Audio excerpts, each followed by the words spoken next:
introducir un artista extraordinario, muy generoso, muy interesante, Eduardo Katz, que llega de los Estados Unidos y Brasil también. Eduardo es reconocido a nivel internacional, como sabéis, por sus obras que se inscriben en el arte de la telepresencia, el bioarte y el arte de las telecomunicaciones, en la que ha sido pionero. En la década de 1980, su integración visionaria de robótica, biología y redes explora la fluidez de las posiciones del sujeto en el mundo postdigital. A principios de este siglo, Katz abrió una dirección nueva para el arte contemporáneo con su arte transgénico. Fue el primero en trabajar con estos dispositivos con la obra Génesis de 1999, la cual incluyó un gen artístico que inventó y posteriormente con GFP Bunny, la coneja fluorescente llamada Alba. La obra de Katz se ha expuesto y forma parte de la colección permanente de diversos museos, entre los que destacan el Museo Victoria and Albert en Londres, el MoMA en Nueva York, el Museo de Arte Moderno de Valencia, España, el CKM Museum en Karlsruhe, Alemania, y el Museo de Arte Moderno Río de Janeiro. Katz ha recibido muchos reconocimientos, incluyendo el premio Golden Nike de Ars Electrónica. Eduardo Katz.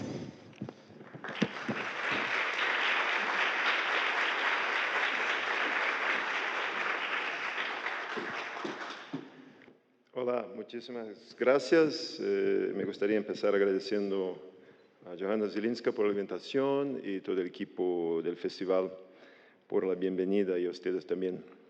Es un placer estar aquí. Bueno, tenemos aquí mi sitio web.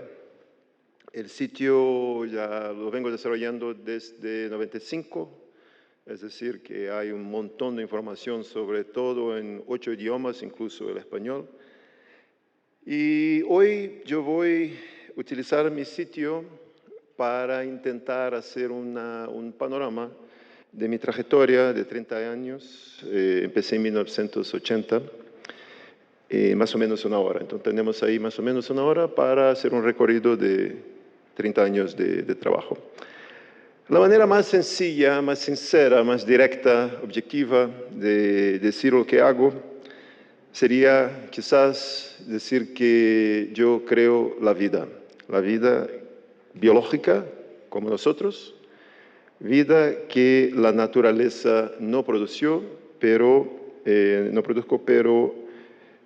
claro que lo permite, porque no sería posible crear algo que no sea técnicamente posible.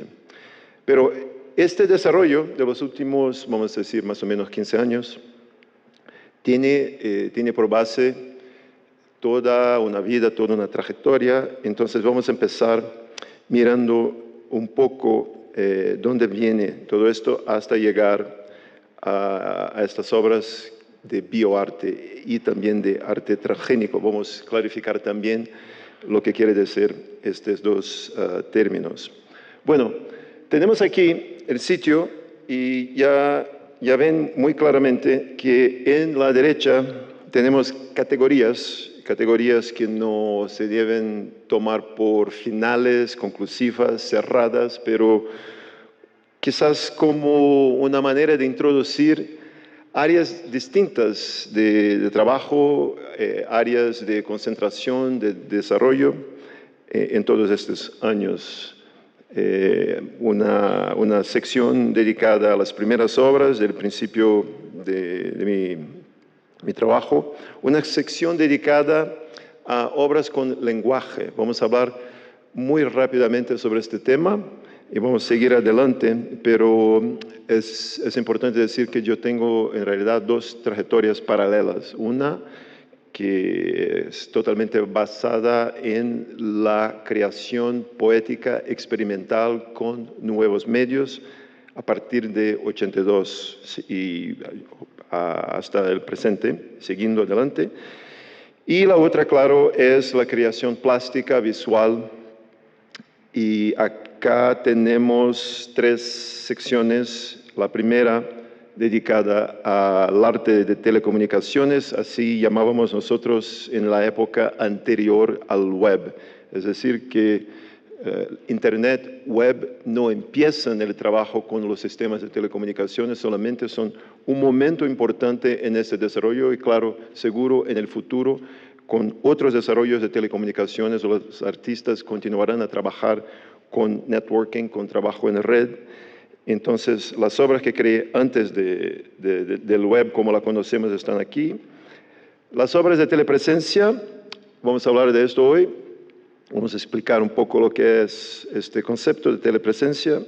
Y, finalmente, obras de bioart, es decir, obras que son ellas mismas vivas como nosotros. Cuando hablo de obras vivas, no hablo de metáforas, no hablo de ilusiones, alusiones, alegorías, hablo de obras vivas como nosotros, como tú y yo. Es decir, que respiran, que se desarrollan, que tienen un metabolismo, vivas de hecho de verdad.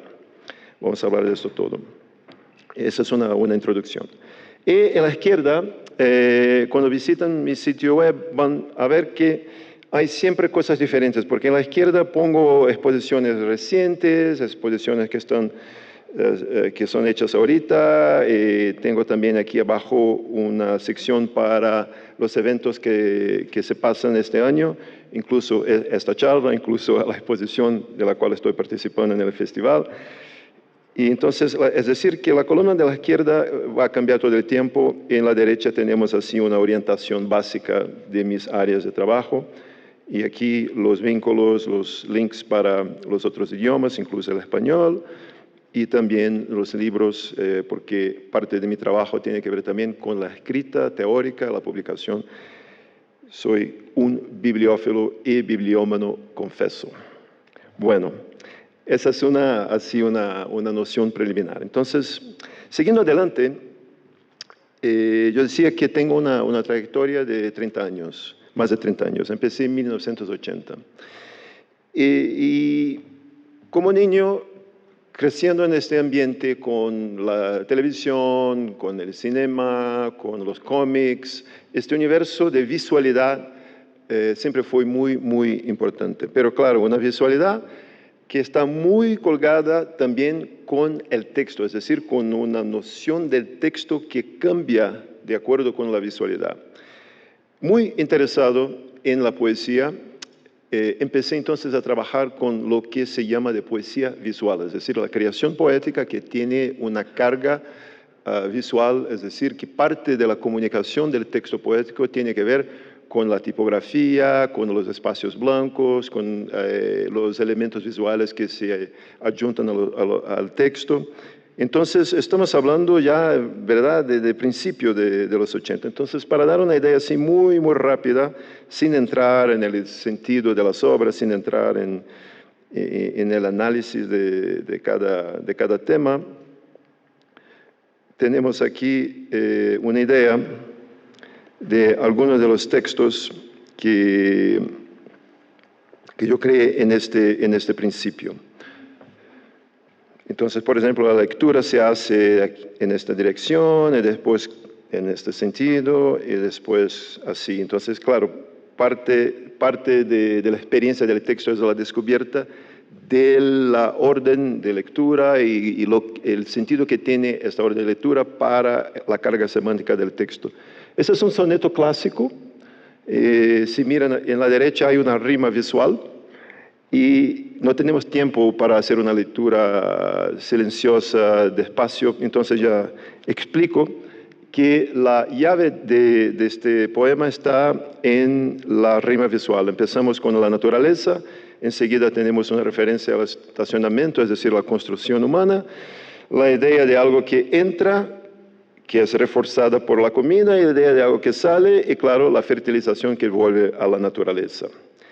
Entonces, ven, por ejemplo, el uso de elementos que no tiene carga verbal para la construcción de una sugestión semántica, una analogía con las hojas, apropiación de elementos de la publicidad y el cambio de la logomarca para la creación poética. Esto muy rápidamente para decirles que este primer momento de creación poético me dejó, fue claro, muy estimulante, pero al mismo tiempo sirvió para dejar claro que a partir de 82 teníamos una nueva situación cultural. Fue mi conclusión en esta época.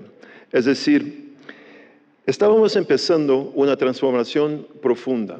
Teníamos de un lado las primeras redes de comunicación y del otro, que no estaban juntas, del otro lado teníamos las primeras computadoras personales. Yo estaba seguro que el momento que los dos se cruzaran, tendríamos un cambio muy profundo. Es decir, que estaríamos todos en red y podríamos emplear la computadora no solamente como un pequeño taller portátil para producción de obras discretas, individuales, pero también como un elemento para la comunicación interpersonal.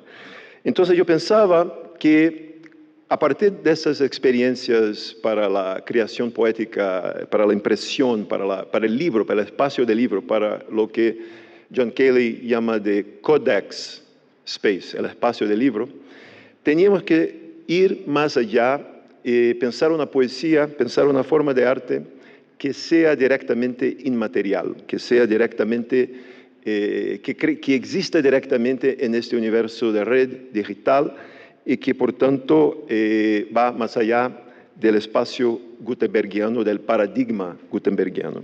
Entonces ya empecé en 82, aquí tienes una foto de mi primera exposición digital, yo tenía 20 años, y entonces ya en 82 empecé a crear obras digitales y lo que siguió entonces fue todo un desarrollo de obras digitales y también holográficas. Los poemas holográficos, de hecho, hechos con holografía, de verdad, hechos con holografía, con láser, empecé en 83. Entonces, para que tengan también, esa es toda una idea muy, muy rápida, porque vamos a pasar muy pronto a los temas de bioarte y telepresencia, para que tengan una idea muy rápida de un poema digital. Aquí estoy mostrando una documentación en vídeo, pero la obra es interactiva, entonces tienen que imaginar que el texto no cambia, no se mueve, es el lector que hace una navegación al interior del texto. Entonces el sentido del texto viene a partir de la experiencia personal de la navegación de cada persona, la descubierta de cada fragmento, el orden, todo esto viene de cada persona.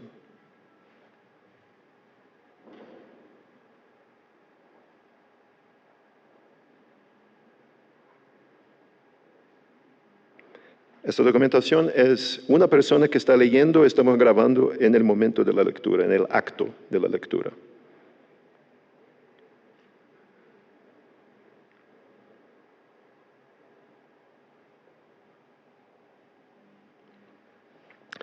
En dirección al silencio, al vacío.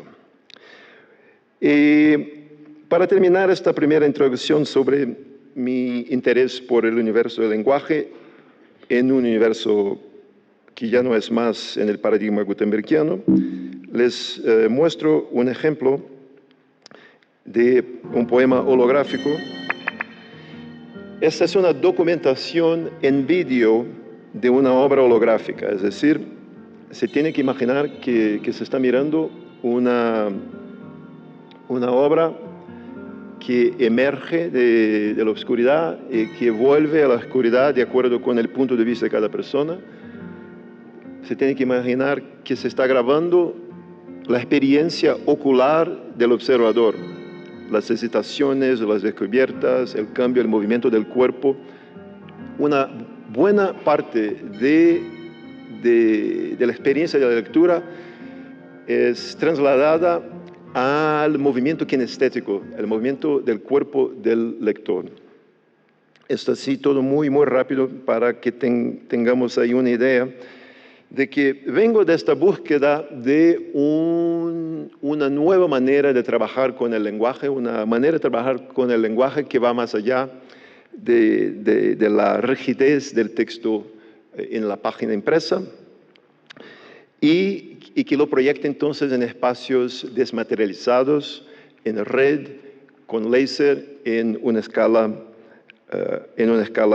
global. Es decir, hacer salir la experiencia verbal de la costumbre, hacer con que la experiencia verbal, la creación poética, va en una nueva dirección. Y todo esto que yo seguí desarrollando la poesía holográfica hasta 93, la poesía digital hasta 98, y ahorita sigo con otros desarrollos como por ejemplo la poesía aromática, todo eso se puede hablar un poquito más adelante. Pero todo eso para decir que ya en mediados de los 80 yo empezaba entonces a me preguntar, si miramos toda la historia del arte, de las cavernas hasta Picasso y más allá, Pollock y todo, si miramos toda la historia del arte, todo lo que se produjo está, de una manera, se podría decirlo, limitado por el espectro visual humano. Es decir, todas las obras de arte fueron hechas para humanos, por humanos, para que sean percibidas de acuerdo con el limitado espectro humano. ¿Cómo podría ser una nueva arte que no tenga esta limitación? Me preguntaba esto cuando tenía más o menos 25 años. Toda forma de arte que conocemos, de las cavernas hasta Picasso, hasta Pollock, tiene por base las leyes de la gravedad. Toda la obra de arte se conforma a las leyes de la gravedad. ¿Cómo podría ser una nueva forma de arte si esta limitación no la tuviéramos? ¿Qué se podría inventar? Entonces, por ejemplo, con los poemas holográficos, las letras de las palabras flotan en el aire. No tiene masa, no tiene peso, están libres y pueden entonces hacer cosas en el aire flotando que el texto en la página impresa no puede. Entonces empecé también a pensar que los sistemas de telecomunicaciones, sobre todo como los conocíamos en esta época, estaban muy limitados por la transmisión a distancia sobre una pantalla. Teníamos imagen, teníamos sonido, teníamos por veces texto en la pantalla. Y si pudiéramos ir más allá, es decir, si pudiéramos atravesar la pantalla y tener, a través de los medios de comunicación, tener una presencia física en el otro espacio. Es esto entonces que a partir de 86 yo llamé el arte de telepresencia. Este fue mi primero robot conectado a sistemas de telecomunicación, en este caso radio. Entonces el público se encontraba un robot en la galería y descubría que este robot era muy inteligente, hablaba perfectamente el idioma local, como si fuera así una maravilla de la inteligencia artificial. Pero la verdad es que había una persona lejos en el cuerpo del robot interactuando con las personas localmente. Entonces, se podría decir que una parte del proceso cognitivo del espectador, del participante remoto, estaba trasladado al cuerpo del robot. Entonces, una criatura híbrida, por así decir, parte electrónico, parte humano, y que estaba entonces, por medio de telecomunicación, hablando con alguien en un sitio específico. Y entonces, enseguida, yo creé un otro robot, aquí lo vemos, este es de 89, y este robot ya no tiene más aspecto humano, entonces empiezo a cambiar esta percepción más cerca del solo, más cerca quizás de un perro, de un gato, ¿por qué no?, de un conejo, también de un niño, es decir, el ojo está muy cerquita del solo, y por ejemplo, aquí tenemos una pareja que está conversando, discutiendo, intentando decidir juntos cómo habitar un cuerpo robótico que está en un sitio muy lejos. Están ahí hablando, vamos para izquierda, vamos para derecha, para dónde vamos. Entonces toman su decisión. Y en esta época no era posible enviar imágenes por el internet, entonces yo empleaba un sistema de videotelefonía que se enviaba una imagen por el teléfono a cada 8 segundos. Por eso tienes esta barredura, la imagen que baja en la pantalla. Entonces es un cuerpo muy particular, un cuerpo que no parece a nada, no parece un animal, no parece un ser humano. Y claro, el espectador no sabe en principio cómo es este cuerpo, entonces tiene que descubrir no solamente dónde se encuentra, tiene que no solamente decidir cómo explorar este espacio, pero también paso a paso empieza a descubrir que se encuentra en un cuerpo muy, muy particular. Aquí detalles de su ojo.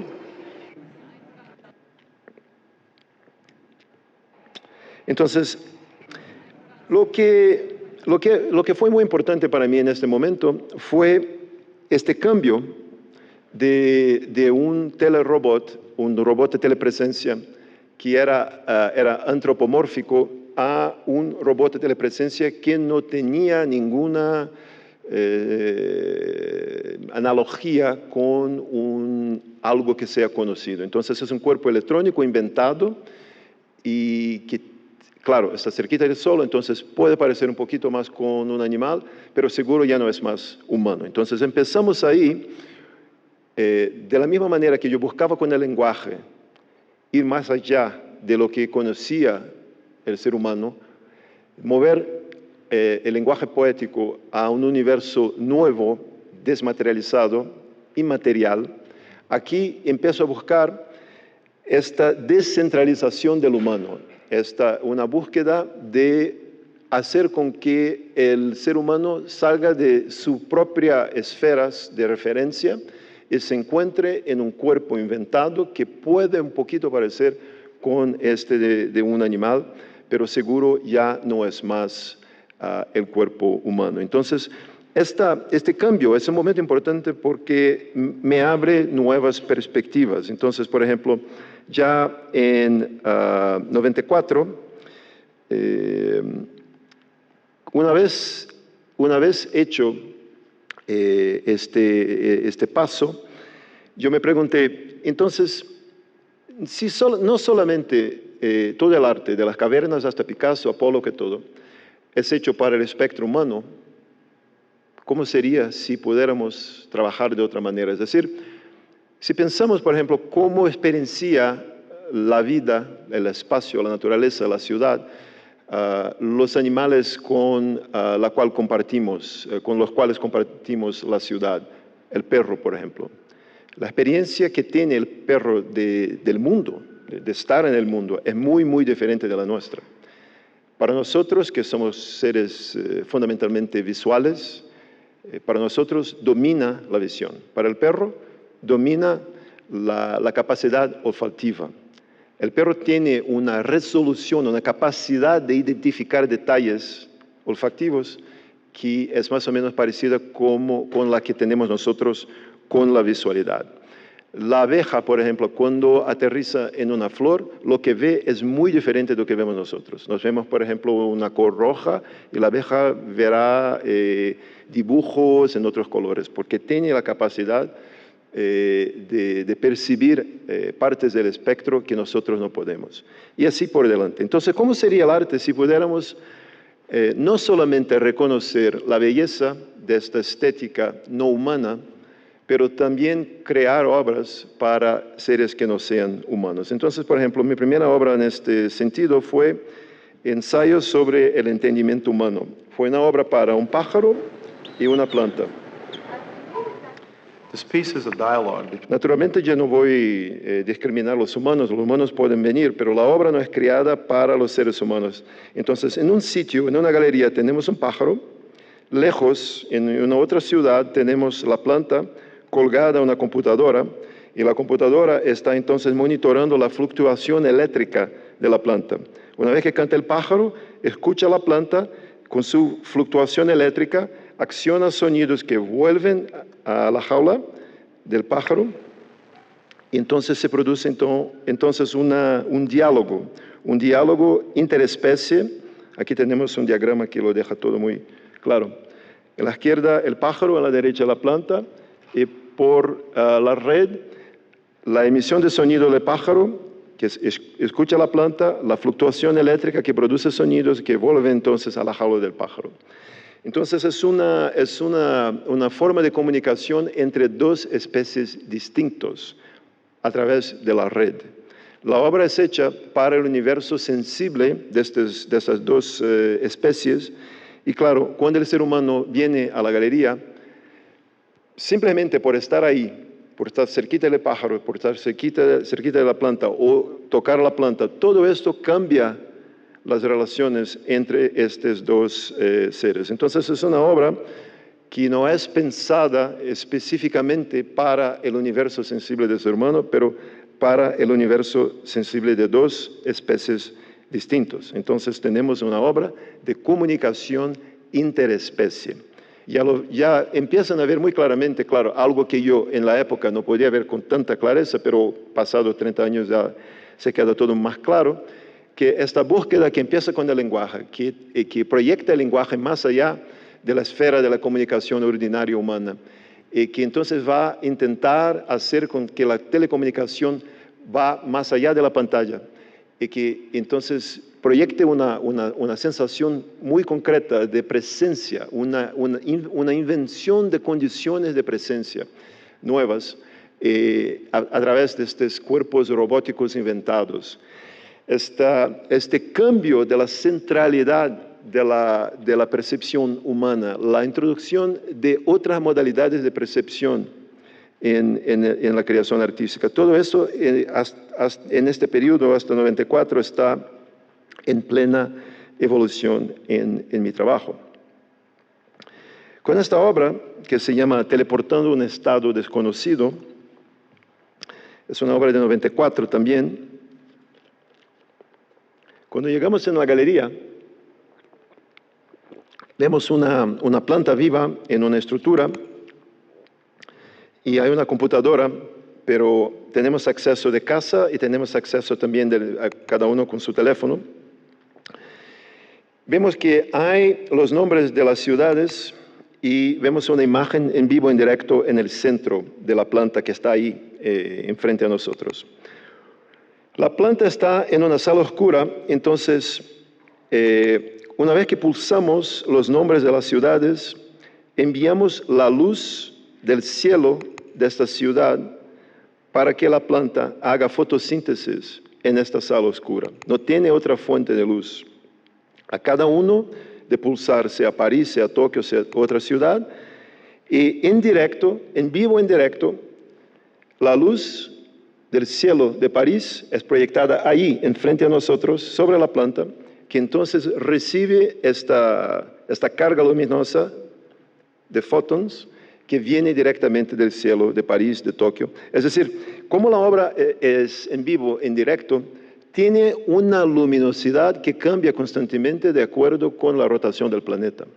La obra está hecha en una escala global, es una obra que es creada a partir de la percepción de una planta, pero es también una obra interespecie porque si los humanos no participan, la planta puede morir. Entonces se crea un espacio cultural, la obra produce un espacio cultural que es trabajar en directo, en vivo, en una escala global, hacer una obra colectiva, una comunidad en torno de una planta. Y si pensamos bien, percibimos que es una obra que reimagina Internet, que reconceptualiza lo que puede ser Internet. Porque la gran mayoría del tiempo Internet es como si fuera un muy, muy grande shopping mall. Compramos un montón de cosas, a veces hablamos con amigos y ya está. Pero aquí tenemos una situación en que los recursos naturales son distribuidos para donde hay necesidad.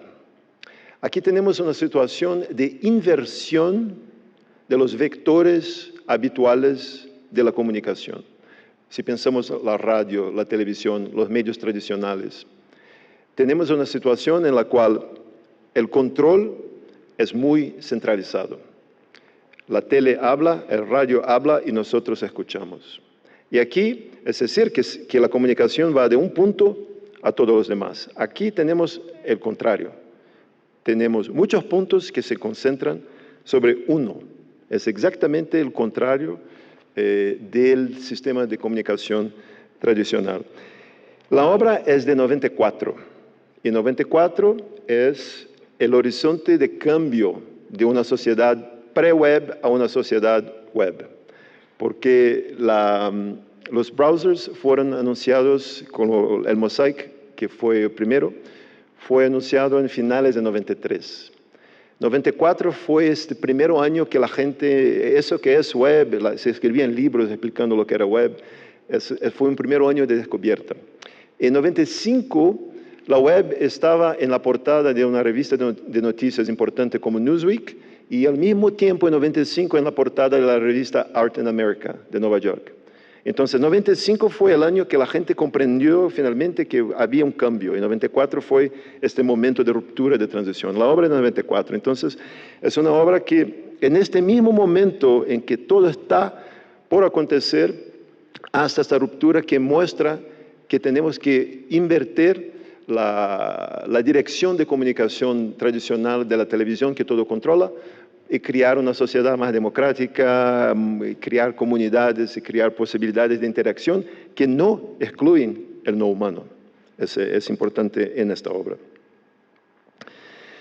Y ya en 96, dando continuidad a estas búsquedas, yo creé una obra que se llama Rara Avis. Y en esta obra, es una obra de telepresencia también, tenemos una situación que da continuidad a mi desarrollo de estos temas. Llegamos a una galería, vemos una jaula muy, muy grande con pájaros verdaderos y un papagayo. Y el público entonces tiene este dispositivo de realidad virtual, lo pone sobre la cabeza y percibe el espacio de una manera distinta. ¿Qué pasa? En el momento que pone este dispositivo de realidad, este casco de realidad virtual, se ve en el cuerpo del papagayo. Mira a partir de los ojos del papagayo. Es decir, estás en tu cuerpo y al mismo tiempo dentro del cuerpo del papagayo. Estás fuera de la jaula, estás dentro de la jaula. Es humano, es papagayo. Estás interactuando con los humanos que están fuera, estás interactuando con los pájaros que están dentro. Pero todo está en Internet. Todo está en Internet. Entonces, una persona puede hablar a partir de la boca del papagayo y hacer con que un pajarito vuele en una dirección. Y lo que hablan los humanos, el sonido de los pájaros, todo esto hay un micrófono que lo envía al Internet también.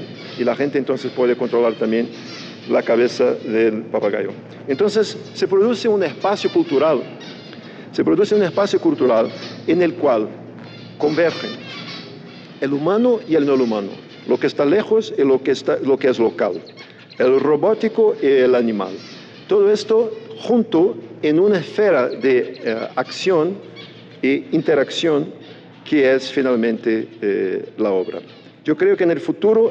How many people can listen to this conversation at the same time? Alguien pregunta, pero ¿cuánta gente puede escuchar esta conversación al mismo tiempo? Eso era nuestro Skype en 96. Lo ven, ventanas muy pequeñitas, blanco y negro sobre todo. Entonces, en este momento, que yo paré para que veamos muy claramente, en este momento, todas esas personas que yo no conozco, son personas que entraron en el cuerpo del papagayo, hablaron ahí entre ellos y todo esto salía en la jaula a partir de la boca del papagayo, escuchaban los humanos, escuchaban los pájaros, todo mezclado. Entraban, salían.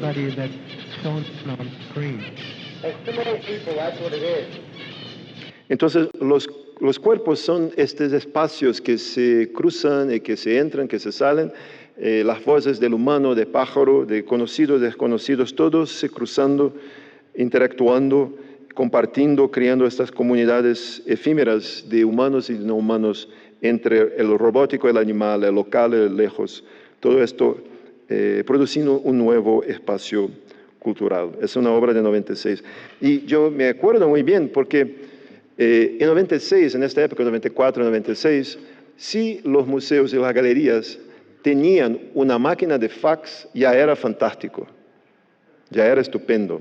Entonces, de una manera fue un periodo heroico porque para hacer ese tipo de trabajo con Internet en un museo o una galería, era necesario traer los cables y también todo el equipamiento para dentro de la galería. Fue lo que yo hice. Es decir, se puede imaginar, aquí por ejemplo, si quieres hacer una obra que tienes que cambiarlo todo y traer roteadores y todos esos equipamientos que en la época eran también muy complejos y muy caros, difíciles de coordinar, y contratar una empresa para que tenga el servicio, todo eso, yo tuve que hacer para poder realizar la obra en el museo. En este caso fue el Museo de Arte Contemporáneo de Atlanta, en los Estados Unidos. Pero yo estaba convencido que era importante hacerlo en el interior del espacio del museo, porque esto iría también a empezar a cambiar lo que quiere decir un museo en el siglo XXI. Un museo no puede ser algo que esté separado de todo. El Internet sería, en 96 para mí, todo, sería parte integral de todo. Entonces el museo tendría que hacer parte de esta visión comunitaria, de esta visión global, de esta visión en red. Por eso fue importante hacerlo. Ahora, llegamos entonces en este desarrollo de 1980, sobre todo 82, hasta 95, 6, llegamos a 97. Entonces, del lenguaje, proyectando el lenguaje más allá, buscando una descentralización del papel del humano en la creación artística, trabajando con robots de telepresencia, inventando, porque en esta época también no se podía comprar robots de telepresencia. Entonces, yo tenía que crear el medio para poder crear la obra.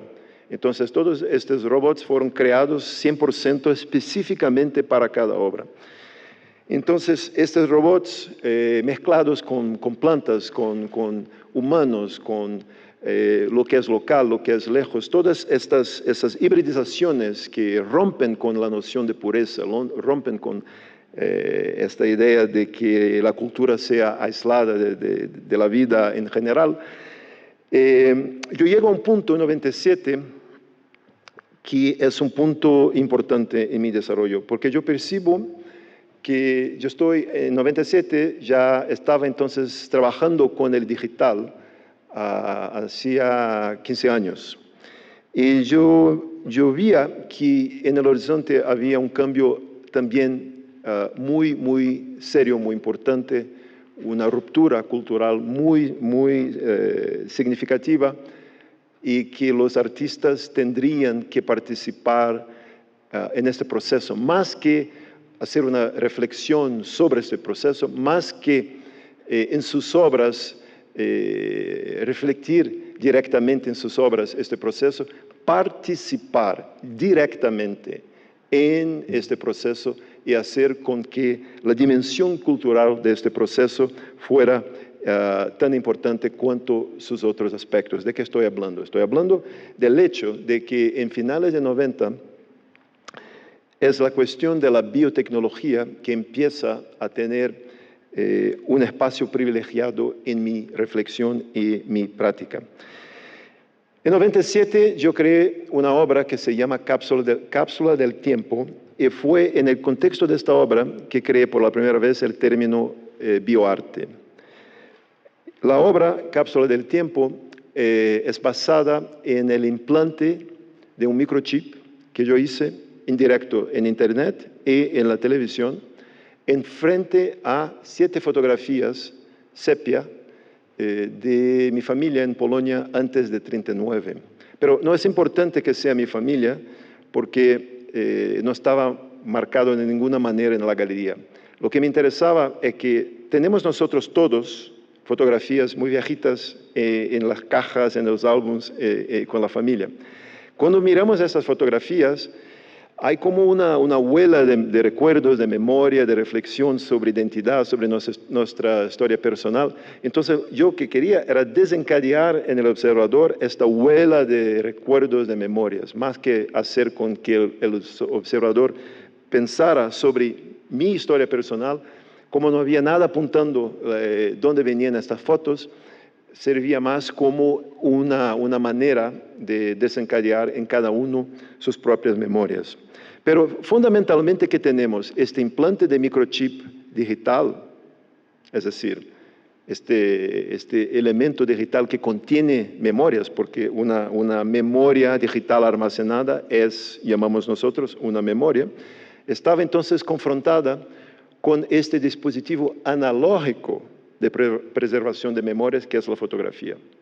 Era una manera muy clara de señalar que estábamos pasando también por un momento fundamental, un momento en el cual las memorias analógicas, la manera de vivir que está reflectida en estas memorias analógicas, ya no sería más la manera del siglo XXI. Sería decir también que este cambio a la memoria digital podría invadir el cuerpo y que por consiguiente entonces la frontera entre lo que tenemos nosotros, el cuerpo separado del espacio social y el espacio social como tal, esa frontera ya no sería en el siglo XXI más tan firme. Entonces veamos aquí la documentación de esta obra, Cápsula del Tiempo.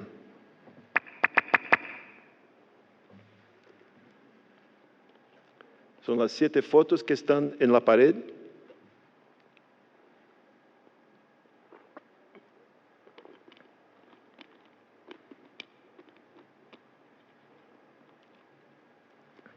Vamos voltar à Casa das Rosas, onde o artista Eduardo Cato está implantando chip no tornozelo. Como é que está andando a coisa aí, Celso Catelli? Boa noite. Bom, o processo começa aqui na Casa das Rosas. Luciana Bonafé, eu estou ao lado.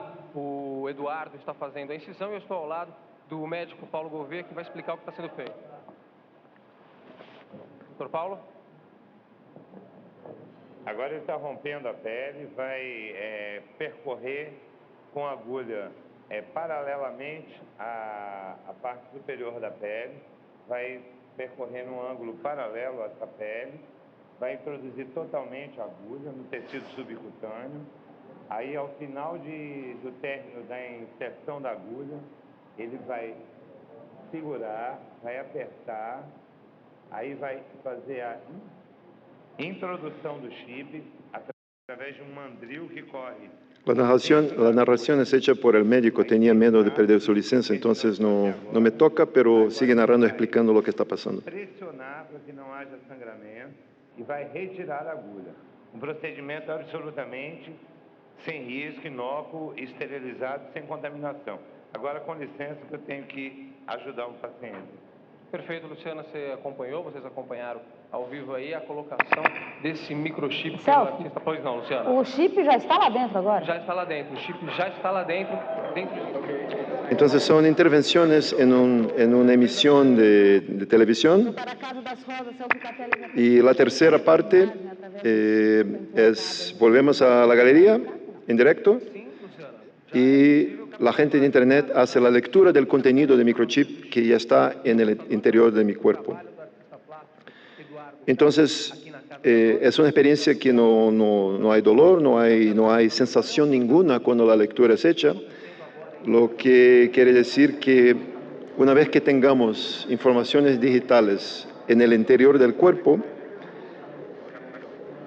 es perfectamente posible que los hackers entren en tu cuerpo y saquen la información, como lo hacen con la Casa Blanca, como lo hacen con los bancos, como lo hacen con todo.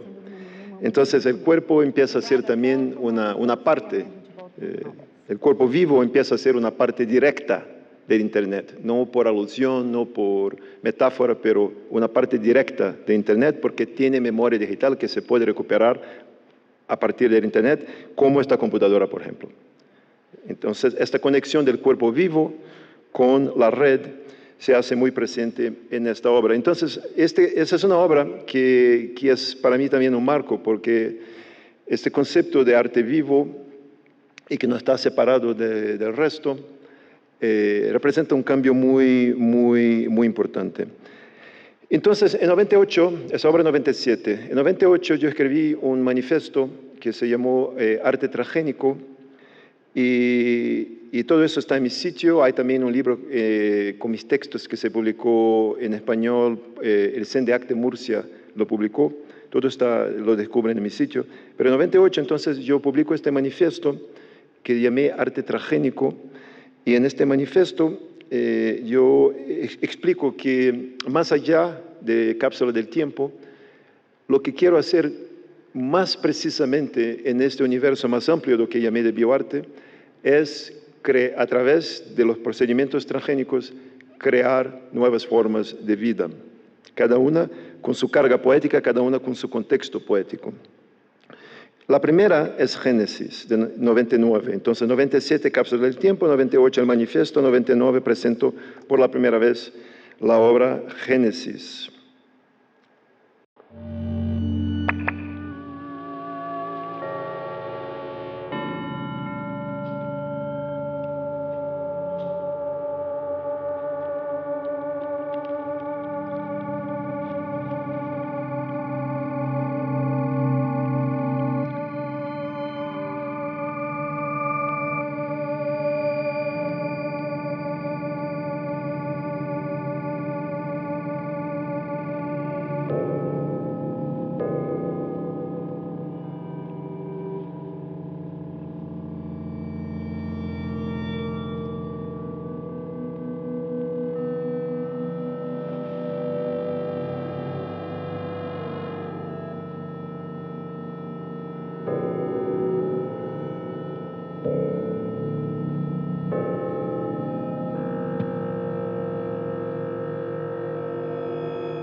Entonces, ¿qué pasa en esta obra? Volvemos aquí un poquito. Ese es un diagrama que nos ayuda a comprender lo que pasa. El principio de esta obra es esta frase de la Biblia, del libro de Génesis, en la cual Dios da al hombre todo el poder de controlar toda la vida sobre la tierra. Yo la traducí para el código Morse, que conocemos, son puntos en líneas. Y a partir del código Morse, yo creé mi propio código, que lo ven en esta cajita ahí roja, con la línea roja. Yo creé un código que me permitió hacer una traducción de los dos elementos de Morse, punto y línea, a las 4 bases genéticas. ¿De qué manera? Muy sencillo. El punto de Morse pasa a ser la base genética que es representada por la letra C, la citosina. La línea de Morse por la letra T, lo que quiere decir por la letra que representa la base T, timina. El espacio entre las palabras por la letra A, que representa la base adenina. Y el espacio entre las letras, es decir, espacio entre las letras de las palabras aquí, por la letra G, que representa guanina. Son las 4 bases genéticas. Toda la vida sobre la Tierra es hecha de estas 4 bases genéticas. Entonces, una vez que empiezas con el inglés, pasas el código Morse y con este código traduces a las 4 bases de la genética y llegas a esto. Llegas a esto, que es una secuencia genética. Es decir, yo, ¿qué hice?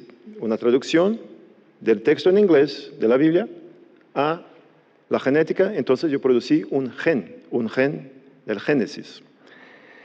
Bueno, todo esto en mi computadora escribiendo con un procesador de texto, entonces yo copié, colé en un mail, envié a una compañía especializada en la síntesis genética, la manufactura, la fabricación de genes.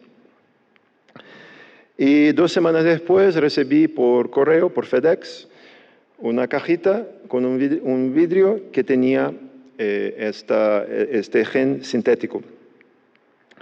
Y es un polvo blanco. En 99 era posible aún enviar polvo blanco por FedEx y por correo. Ya hoy es más complicado. Sí. Entonces, pero lo que es interesante es que escuchamos todo el tiempo que la genética es lo que explica toda la vida. Pero cuando miras, cuando tienes ahí un montón de esta materia en un pequeño vidrio y lo ves fuera del cuerpo, controlado dentro de algo que lo contiene, está muy claro que solo fuera de su contexto no puede hacer nada. Es decir, toda esta narración de que la genética es central, que la genética explica todo, es fundamentalmente falsa, porque la genética necesita de un contexto para funcionar, de una cierta manera, como las palabras. Necesita de un contexto. ¿Y cuál es entonces el contexto? El contexto en el cual se encuentra esta secuencia, es la bacteria. El ser vivo también no existe aislado, el ser vivo también necesita de un contexto. ¿Y cuál es el contexto para este ser vivo creado por el artista? El contexto es la obra. Entonces ahora, si miramos el vídeo una vez más, la cosa empieza a se quedar un poquito más clara. Entramos en la galería y tenemos en la izquierda toda la secuencia del gen de Génesis a la izquierda, esta proyección muy grande que viene a partir de las bacterias vivas en el centro de la galería, como viene ahí. De casa o de la galería se puede pulsar y activar una caja de luz ultravioleta, como acaban de ver, que produce entonces ondas de ultravioleta de alta frecuencia. Es decir, si la obra está en Tokio, de la Ciudad de México puedes cambiar la palabra de Dios en el cuerpo de la bacteria en Tokio por internet. Con este mismo gesto, con este pulsar que empleamos todo el tiempo para comprar un libro, para enviar un mail, puedes cambiar un ser vivo internamente. Tengo ahí también el gen de la medusa que permite que las bacterias tengan fluorescencia verde. Yo creé 3 obras, es mi trilogía de la creación, 3 obras empleando un gen de la medusa que produce fluorescencia verde. Es una manera de estar seguro que la transformación de la bacteria ocurrió. Entonces, a partir de este proceso, yo creé toda una serie de obras de la serie de Génesis en papel, esculturas cinéticas, una pequeña esculturita con el gen de Génesis, la primera obra que tiene material genético en su interior. Esa es la proteína del Génesis en oro. Una serie de obras, por ejemplo, como esta, que son en granito. En la izquierda tenemos esta piedra que está grabado la frase, la traducción en Morse y la traducción en ADN. En la derecha, la primera mutación del ADN, la primera mutación de Morse y la primera mutación en inglés. Entonces, si pensamos lo que quiere decir esto, desde un punto de vista filosófico, a partir de la computadora, tienes un texto en la pantalla. Haces con que el texto que está en tu pantalla entra en el cuerpo de un ser vivo, lo cambias en el interior del ser vivo y lo recuperas, lo trae fuera del cuerpo, la información. Es lo que hacemos todo el tiempo con la computadora. Input, procesamiento, output. Pero lo estás haciendo con un ser vivo. Es decir, que de un punto de vista material, no solamente alegórico, metafórico, especulativo, de un punto de vista material muy, muy concreto, empleas el mismo procedimiento que empleas con la computadora. La frontera entre lo que es el vivo y lo que es el tecnológico está efectivamente deshecha. Es una manera de reflexionar sobre los cambios que vamos a vivir en el siglo XXI.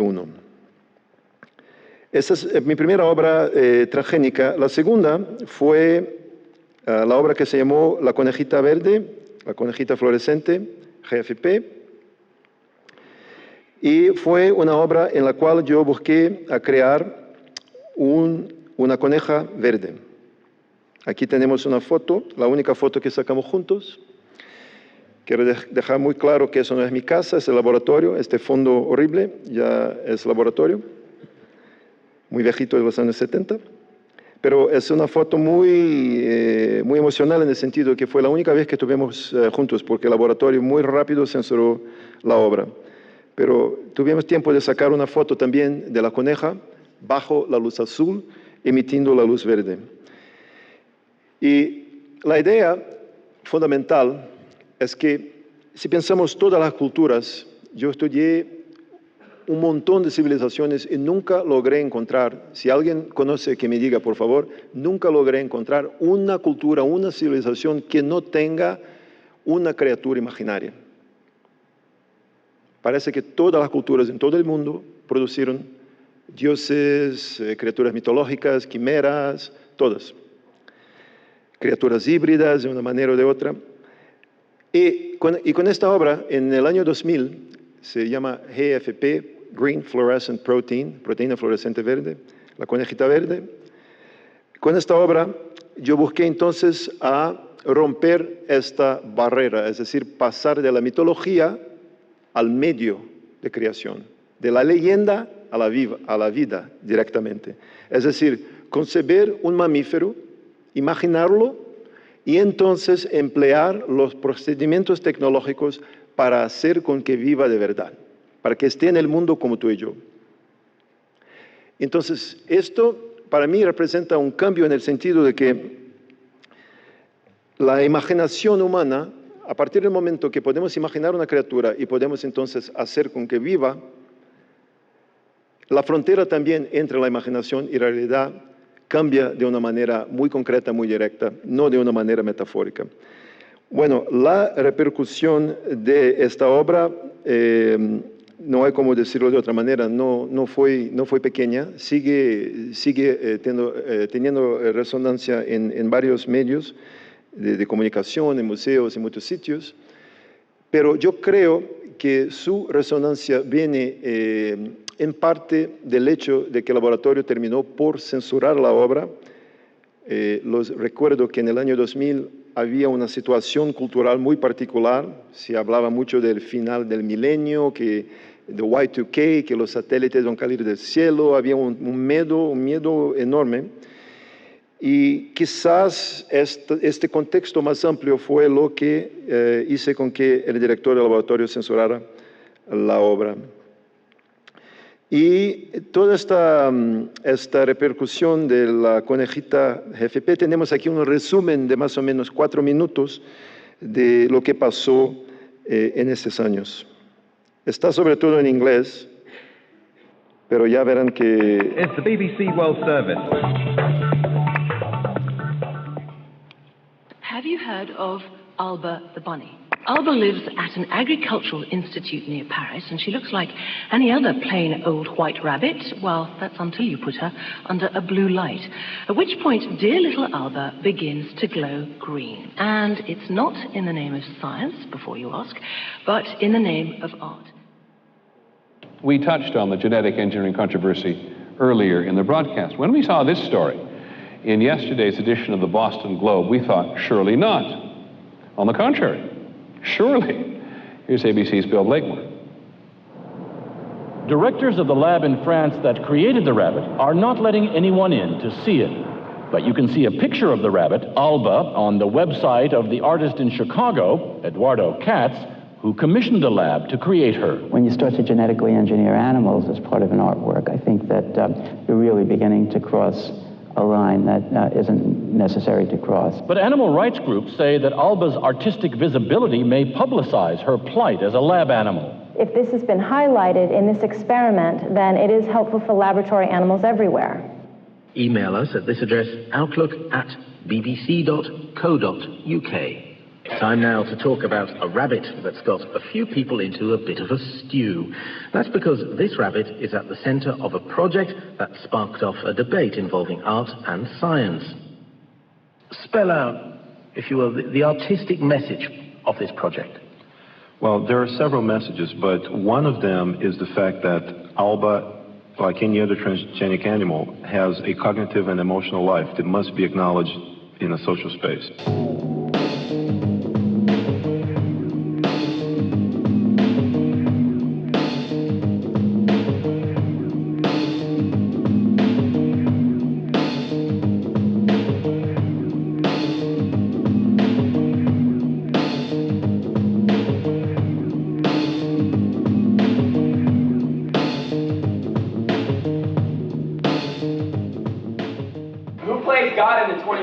It looks like you and your buddies do, huh? The rabbit genome has existed for how many billions of years, and why do you think you're so important that you can mess with it?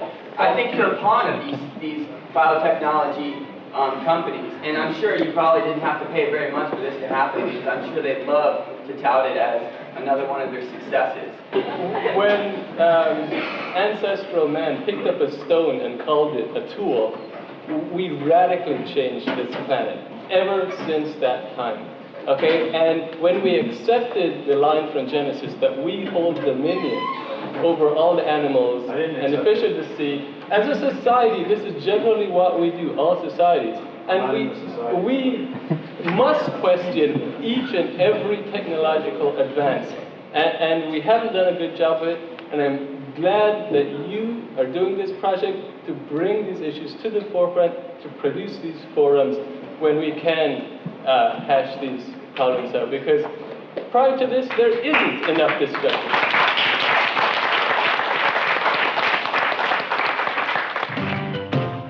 This is Wait, Wait, Don't Tell Me, the NPR News Quiz. So you ready to play, Yura? Sure. All right, here's your first limerick.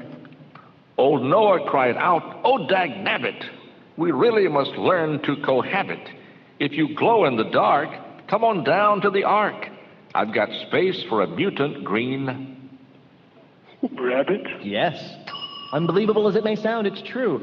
Alba is an albino rabbit that under regular light just looks furry and cute. But turn on the black light and Alba's eyes, whiskers, and fur. Bueno, la obra tiene seguro varias implicaciones, pero quizás cuando tengamos preguntas y el diálogo tendremos el tiempo para hablar un poco más de esto.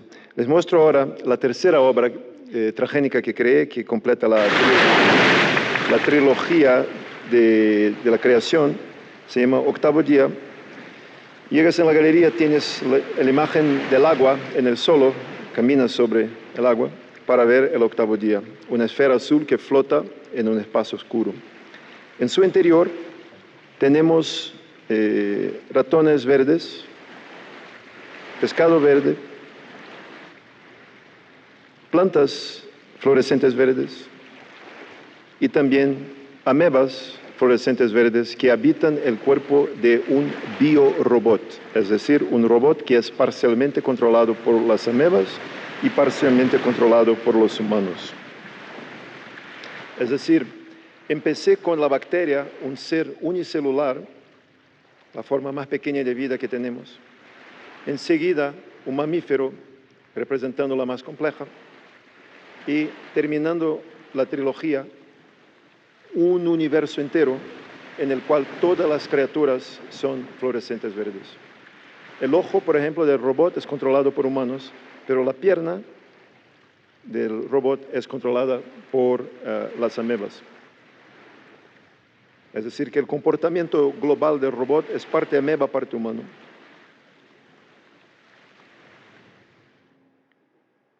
Este vídeo fue hecho por Jens Hauser. El vídeo de las criaturas en el octavo día, que estuve ahí en Arizona filmando. Entonces, tenemos ahí una situación en el cual, en ese universo, en el cual todas las criaturas son verdes fluorescentes, ser el otro, ser diferente, ser extranjero, es no ser fluorescente verde. La noción de diferencia es construida al contrario, al revés. Porque escuchamos siempre hablar que las criaturas transgénicas son diferentes, no son naturales, etc. Pero es importante lembrar que con el proyecto del genoma humano se descubrió que nosotros, todos en esta sala, todos humanos, tenemos en nuestro genoma ADN que viene de bacterias y de virus. Es parte de la evolución. Es decir, ¿cómo llamamos a una criatura que tiene genes que vienen de una criatura de otra especie? Llamamos transgénico. Si nosotros tenemos genes que vienen de bacterias y de virus, ¿qué somos nosotros? Transgénicos. Pero no sabíamos. ¿Esto cambia alguna cosa? Es una pregunta. Cuando miramos nosotros en el espejo y ahora sabemos que somos transgénicos también, ¿esto cambia alguna cosa? Entonces, y para terminar, una obra más reciente que tiene que ver con las obras que estoy exponiendo en la fonoteca que abrió ayer. Son obras de la serie que se llama Historia Natural del Enigma. Es una obra en la cual trabajé por 6 años, de 2003 a 2009. Y mi objetivo fue hacer pasar un fragmento genético de mi cuerpo, de mi sangre, de mis venas rojas, a las venas rojas de una flor. Pero no solamente hacer con que esté ahí mi gen de mis venas rojas en las venas rojas de la flor, pero que esté solamente en las venas rojas de la flor y que también produzca en sus venas rojas una proteína humana, es decir, mi proteína. En la naturaleza, las plantas no producen proteína humana. Nosotros nos separamos de las plantas en el principio de la evolución. Estamos hablando de 2 millones de años atrás. Pero lo que es interesante desde el punto de vista poético y filosófico es decir, si seguimos teniendo compatibilidad con las plantas, es decir, si yo puedo hacer con que mi ADN, mi gen pase de mis venas rojas a las venas rojas de la flor y que funcione, no solamente que esté ahí, pero que funcione, que produzca en las venas rojas de la flor mi proteína humana, es porque hay una compatibilidad fundamental. Entonces, esta compatibilidad entre toda la vida es la cuestión, la poética central de esta obra. Es decir, que no tenemos una jerarquía de la vida, tenemos un espectro, una red, una comunidad de la vida, una visión horizontal, no una visión vertical. Es decir, que estamos mucho más próximos de las plantas, por ejemplo, que sería común sospechar, quizás mismo aceptar. Entonces, si empleo aquí en esta obra la tecnología de punta que hay, la más desarrollada en esos laboratorios, es decir, se podría hablar de futuro, al mismo tiempo vuelvo al pasado más lejos de nuestra historia sobre la Tierra, cuando aún estábamos nosotros muy cerquita de las plantas, de otras especies.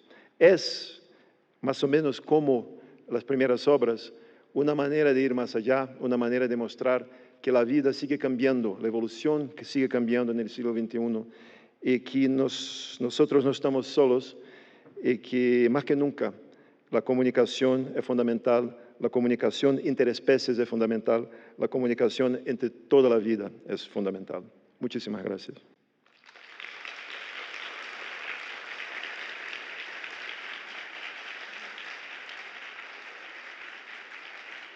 Thank you.